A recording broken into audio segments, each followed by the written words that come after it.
Welcome to Andhraprabha. గత 2 రోజులుగా చలి దంచి కొడుతుంది. ఇప్పుడు వచ్చేసి సమయం ఉదయం 6 గంటలు అవుతుంది. అయినా ఆ చలిలో నీ స్వెటర్ వేసుకొని కూడా గజగజ వణికిపోతున్నా లోపల. కానీ ఇలాంటి చలిలో జిహెచ్ఎంసీ కార్మికులు పడుతున్న శ్రమని ఓసారి మనం ఇప్పుడు చూద్దాం. జిహెచ్ఎంసీ కార్మికులు ఉన్నారు, ఒకసారి వాళ్ళ మాటల్లోనూ ఒకసారి అడిగి తెలుసుకుందాం మనం. నమస్తే అక్క. నమస్తే సార్. అంటే ఉదయం ఎన్ని గంటలకు ప్రారంభం అవుతుంది అక్కడ? మీరు ఉదయం ఎన్ని గంటలకు వస్తారు? 5 గంటలకు వస్తాం సార్. చలి బాగుంది. ఇంట్లో 3:30కి లేచి వంట చేసుకొని బాక్స్ కట్టుకొని వచ్చే వరకు 5 అవుతుంది. అంటే మీ జీవన మెయిన్గా ఇదే చేస్తారా, వేరే మళ్ళీ ఏమన్నా? ఇదే చేస్తాం సార్. అంటే మార్నింగ్ ఉదయం ఎన్ని గంటలకు లేస్తారు అసలు? నైట్ 3:30కి లేస్తే కానీ పని అవ్వదు సార్. ఉదయం 3 గంటలకు లేచిన తర్వాత మళ్ళీ వంటలు చేయాలి. వంట చేసుకొని ఇక్కడ వచ్చేసరికి అవన్నీ సరి చేసి ఇక్కడ వచ్చేస్తాం. ఈ చలికి సంబంధించి ఏమైనా స్వెటర్ లాంటిది ఏమైనా ఇస్తున్నాక? ఇంకా ఏమి ఇవ్వలేదు సార్, ఇస్తారేమో అని చూస్తున్నాం. చలికి తప్పదు ఇంకా రావడం, కష్టపడాలి. పిల్లల్ని పెంచుకోవాలంటే కష్టపడాలి. ఇంకా అట్లనే వస్తున్నాం సార్. 5 గంటలకు వస్తాము. మేమేమంటున్నాము, ఇంత ఎర్లీ మార్నింగ్ వస్తున్నాం కాబట్టి కొంచెం లేట్గా వస్తే బాగేమో ఒక 5:30 వరకు ఇక్కడ ఉండాలంటారు మా సార్ వాళ్ళు. అందువల్ల చలి అయినా సరే ఇంకా పొట్టగుటి కోసం చేసుకోవాలి కదా, తప్పదు, మన డ్యూటీ ఇదే కాబట్టి. స్వెటర్ లాంటి గవర్నమెంట్ నుంచి ఏమైనా స్వెటర్ లాంటిది ఏమైనా ఎక్స్పెక్ట్ చేస్తారా? ఇట్లా ఇస్తే బాగుంటుంది కదా. మేము రోడ్డు పనే చేస్తున్నాము, సార్ వాళ్ళు అర్థం చేసుకోవాలి, మేమేం చెప్పలేం కదా. ఇంత మార్నింగ్ వస్తున్నాం కాబట్టి ఉదయం ఎన్ని గంటలకు వస్తారు? ఉదయం 5:30 వరకు ఇక్కడ ఉండిపోవాలి. మేము పొద్దుగాల 5 గంటలకు 4:30 5 గంటలకు వస్తున్నాం. చలికి ఎంత చలి పెట్టినా ఉడకంగా డ్యూటీకి రాక తప్పుతలేదు.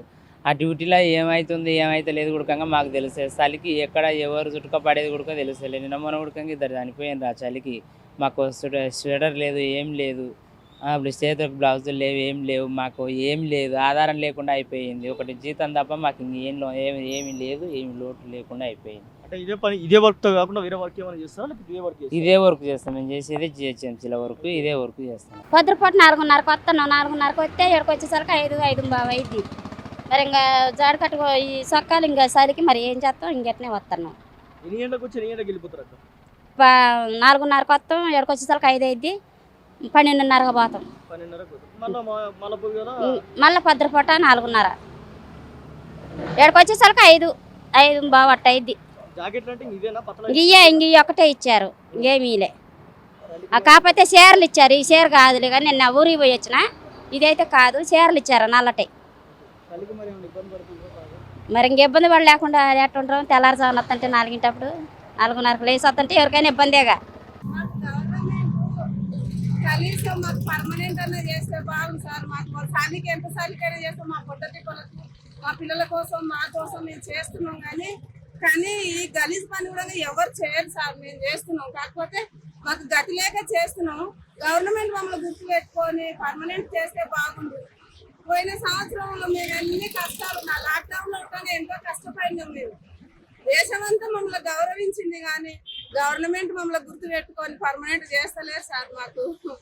మాకు కేసీఆర్ సార్ జీతాలు పెంచిండు, కొంచెం లాక్డౌన్లో ఇచ్చిండు, కానీ పర్మనెంట్ చేయకపోయా, మమ్మల్ని గుర్తు పెట్టుకోకపోయా లాస్ట్ వరకు. రేవంత్ రెడ్డి అన్న గుర్తు పెట్టుకొని మమ్మల్ని కనీసం మమ్మల్ని పర్మనెంట్ చేస్తే బాగుంది. మొన్న ఇంటి దాకా పోయినాం కానీ మమ్మల్ని ఎవరు కలవనీయలేదు, బయట సార్ని కలవనీయలేదు. సార్ని కలుద్దాం, మమ్మల్ని గుర్తు పెట్టుకో సార్ అని మేము కలుద్దాం అనుకున్నాం, కానీ కలవనీయలేదు సార్ మమ్మల్ని. మేము చిన్నోళ్ళం, ఇక్కడ మేము చాలా గలీజ్ పని చేస్తామని మమ్మల్ని ఎవరు దగ్గర రానియరు, మమ్మల్ని ఎవరు చూడరు సార్. మమ్మల్ని మీరన్నా మమ్మల్ని కనికరించి మాకు పర్మనెంట్ చేస్తే మేము చాలా సంతోషిస్తాం. మంచిగా ఫ్రీ బస్సులు వేసినాం, చాలా సంతోషం.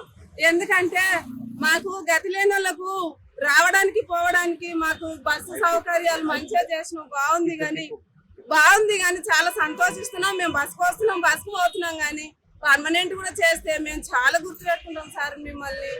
మాకు ఇది ఒక్కటి చేయండి సార్, మా పిల్లల కోసం, మా కోసం. మేము ఇంత గలీజ్ పని చేస్తున్నాం, ఆడవాళ్ళం పొద్దున్న లేచి వస్తున్నాం అని పిల్లల్ని వదిలేసుకొని సగం రాత్రి లేచి వంటలు చేసుకొని మేము వస్తున్నాం సార్. మమ్మల్ని కనికరించి మీరు చేస్తే మేము చాలా సంతోషిస్తాం సార్. మాకు ఇప్పుడు 18,000 అంటున్నారు, కానీ కట్ అయ్యి మేము దుమ్మ లేకుండా చేస్తేనే 100 తక్కువ 15,000 ఇస్తున్నారు. దుమ్మ లేకుండా చేస్తేనే, అది కూడా దుమ్మలు ఉంటే జ్వరం వచ్చో ఇంకా ఇది పొద్దున్నే లేచి వస్తాం చలికి. ఇంకా ఏదైనా జ్వరాలు వచ్చో పిల్లలకు బాగా లేకునో ఏదన్నా ఈ డుమ్మలు కొట్టుకుంటే ఇంకా 10,000, 12,000, 8,000, 13,000 ఇట్లా వస్తున్నాయి. ఇవి మాకేమీ సరిపోవు. ఆపద వచ్చి ఏదన్నా ఊరికి పోయినా మాకు జీతాలు అయితే కట్ అవుతున్నాయి సార్. తమ్ము వత్తుకనే మాకు జీతాలు, లేకపోతే లేవు జీతాలు. ఇట్లా లేట్ వచ్చి ఏమన్నా పొద్దుగాల వెళ్ళక లేట్ వచ్చి ఉడకంగా మేము తమ్ములు వత్తపోతే ఉడకంగా జీతాలు రాకున్నా సరే మేము చేస్తాం. ఆ తమ్ము రాకున్నా సరే, ఎందుకంటే మా పని బాధ్యతగా ఈ రోడ్డుకి ఎవరున్నారంటే పలానోళ్ళు ఉన్నారు అన్నట్టుగా కుక్కలు చచ్చిపోయినా పిల్లలు చచ్చిపోయినా ఏదైనా కానీ రోడ్డు మీద మేము మస్తు గలీజ్ పని మేము చేస్తున్నాం సార్. చేస్తున్నాం. మమ్మల్ని మీరు గుర్తుపెట్టుకుంటే చాలా సంతోషం. విన్నారు కదా జిహెచ్ఎంసీ కార్మికుల మనోవేదనలు. మన ఇంటిని మనం ఎలా శుభ్రం ఉంచుకుంటామో మనం బయట సొసైటీని కూడా అంతే శుభ్రంగా ఉంచుకోవాలి. మనం కూడా ఉదయం 3 గంటల నుంచి వాళ్ళకు ప్రారంభమయ్యే వాళ్ళ డ్యూటీలు మధ్యాహ్నం 1-2 గంటల వరకు కొనసాగుతూనే ఉంటాయి. చలిని లెక్క చేయకుండా భాగ్యనగరం కోసం వాళ్ళు చాలా కష్టపడుతున్నారు. అలాంటి వాళ్ళ కోసం మనం ఎప్పటికీ సలాం కొట్టాల్సిందే. ఇంకో కొత్త టాపిక్తో మళ్ళీ కలుసుకుందాం. చూస్తూనే ఉండండి ఆంధ్రప్రభ డిజిటల్.